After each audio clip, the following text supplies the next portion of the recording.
مجھے ایک بندہ کہنے لگا مولانا یہ جو آپ نماز کے بعد دعا مانگتے ہیں یہ دعا نہیں مانگنی چاہیے. تو میں نے کہا نماز کے بعد دعا نہ مانگیں تو پھر نعوذ باللہ فلم دیکھنے کے بعد دعا مانگیں. سینما جو آگے ہوں دعا مانگوں چاہے نمو نمت تھا جن پہاڑ تھا. اگر نماز کے بعد بھی دعا نہیں ہے تو کس کے بعد دعا مانگیں گے؟ ایک بندہ مجھے کہنے لگا دعا تو ہے لیکن اونچی نہیں ہے. میں نے کہا اونچی کیوں نہیں ہے؟ اچھا کون سی ہے دعا یہ بتا.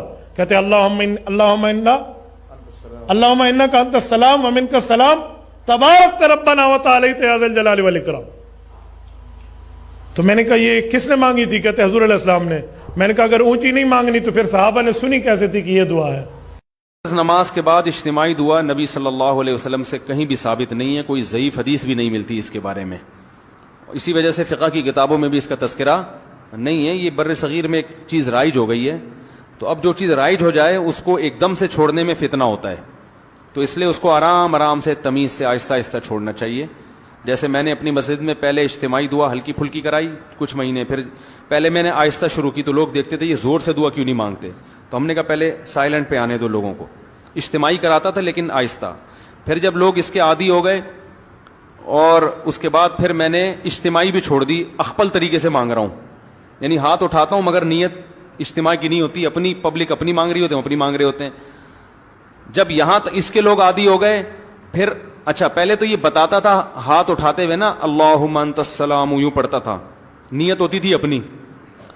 پھر جب لوگ اس کے عادی ہو گئے تو پھر ہاتھ اٹھاتے ہوئے پبلک کو پتہ ہی نہیں چلتا، اب ہاتھ گراتے ہوئے بھی پتہ نہیں چلتا.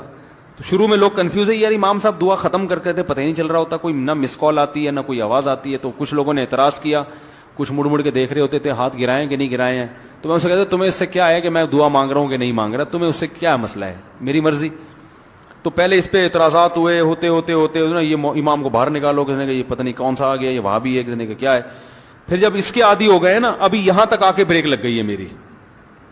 اس کے بعد اگلا اسٹیپ یہ ہے کہ یہ دعا مانگنا ہے نماز کے بعد ہاتھ اٹھا کے کوئی فرض واجب بھی نہیں ہے.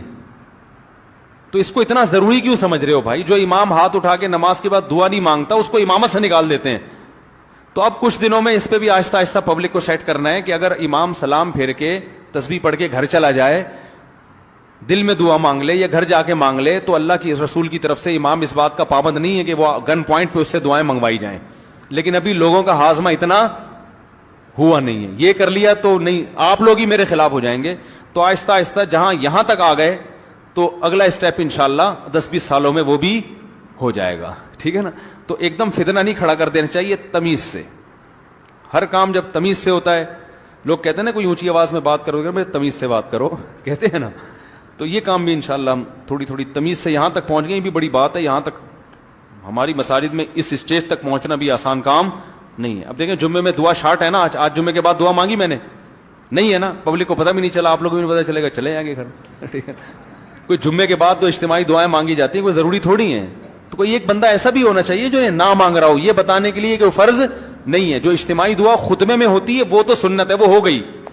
خطبے میں ہم نے دعا مانگی نا اللہم اہدنا فیمن ہدیت وعافنا، یہ ہے سنت، یہ ہم نے کر لی ہے. تو جو سنت دعا تھی وہ تو ہو گئی. اب آپ کو اختیار ہے اس کے بعد دعا مانگو نہیں مانگو.